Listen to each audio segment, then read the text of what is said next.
हमारी प्राचीन काल की जो शिक्षा जो है, जिसके कारण एक अच्छा इंसान बनता था, एक अच्छा मानव बनता था, उसके बारे में आज हम चिंतन करेंगे, मंथन करेंगे, मनन करेंगे, निध्यासन करेंगे। सबसे पहले हम शिक्षा को लेते हैं। शिक्षा का अर्थ एक ऐसी व्यवस्था है जो मनुष्य को मानव बनाती है, मनुष्य को शिक्षित बनाती है, मनुष्य को सभ्य बनाती है। Education is such A means which makes the man civilized, well cultured, with well attitudes, with well behavior। और शिक्षा के अभाव में मनुष्य पशु जैसा रहता है।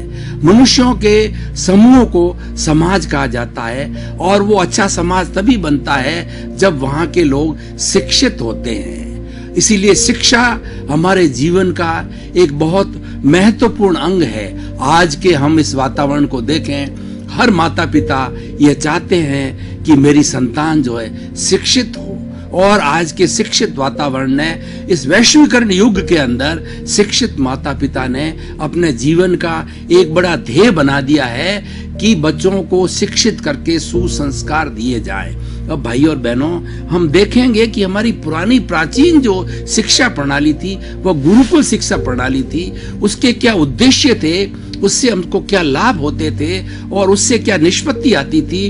और आज का जो ग्लोबलाइजेशन, प्राइवेटाइजेशन, लिबरलाइजेशन का युग है, इंटरनेट का युग है, विज्ञान का युग है, तो इस युग के अंदर जो शिक्षा प्रणाली आज हमको इंटरनेट के माध्यम से मिल रही है, विज्ञान के नए साधनों से मिल रही है, उस शिक्षा प्रणाली में और प्राचीन शिक्षा प्रणाली में फर्क क्या है।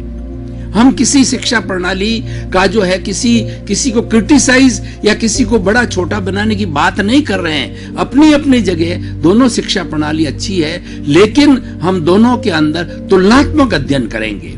हम सबसे पहले प्राचीन की जो शिक्षा प्रणाली है वो गुरुकुल शिक्षा प्रणाली कही जाती थी। तो हमारी भारतीय संस्कृति के अंदर प्राचीन समय के अंदर व्यक्ति की उम्र 100 साल हुआ करती थी। 100 साल के जीवन को हमारे भारतीय संस्कृति के ऋषियों ने और मुनियों ने, महान आचार्यों ने, साधुओं ने, सन्यासियों ने इसको 4 भागों के अंदर बांटा। 25 साल की उम्र ब्रह्मचर्य जो है वो आश्रम कहलाती थी, और दूसरे 25 साल की उम्र गृहस्थ आश्रम कहलाती थी। तीसरे 25 साल की उम्र को वानप्रस्थ आश्रम कहा जाता था। चौथी जो है 25 साल, अंतिम जो 100 साल पूर्ण करने की जो जीवन की हमारा जो समय होता था, वो संन्यास आश्रम कहलाता था। बंधुओं, हम तीनों आश्रम की बात नहीं करेंगे। हमारा जो आज विषय है उसका पहला जो ब्रह्मचर्य आश्रम है, और उस ब्रह्मचर्य आश्रम के अंदर 25 वर्ष के अंदर जो 4 वर्ण बनाए थे हमारे संस्कृति के, कि ब्राह्मण, क्षत्रिय, वैश्य और शूद्र, ये चारों तरह के वर्ण के लोगों की अलग अलग जो है कार्य प्रणाली हुआ करती थी। ब्राह्मण होता था, वह समाज को शिक्षित करता था, ज्ञान देता था, पढ़ाता था। और क्षत्रिय होता था, हमारे देश के अंदर किसी तरह का उपद्रव हो जावे या देश की सीमाएं हैं उनकी सुरक्षा करना, हर तरीके से पूरे मानव जाति की, पूरी सृष्टि की सुरक्षा करना, जो है देश की सुरक्षा करना, ये क्षत्रिय का कार्य था। और शूद्र होते थे, वह वैश्य हुआ करते थे।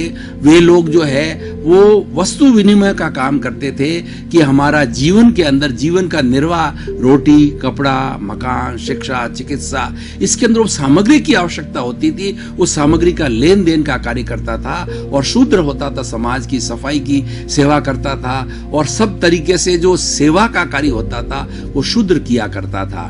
तो ये चारों ही वर्ण के लोग अपनी अपनी तरह की शिक्षा प्राप्त करने के लिए गुरु के पास में गुरुकुल में जाया करते थे। और हमारे सारे गुरुकुल थे वह प्रकृति के बीच के अंदर, वो हमें जंगलों के अंदर बने हुए होते थे।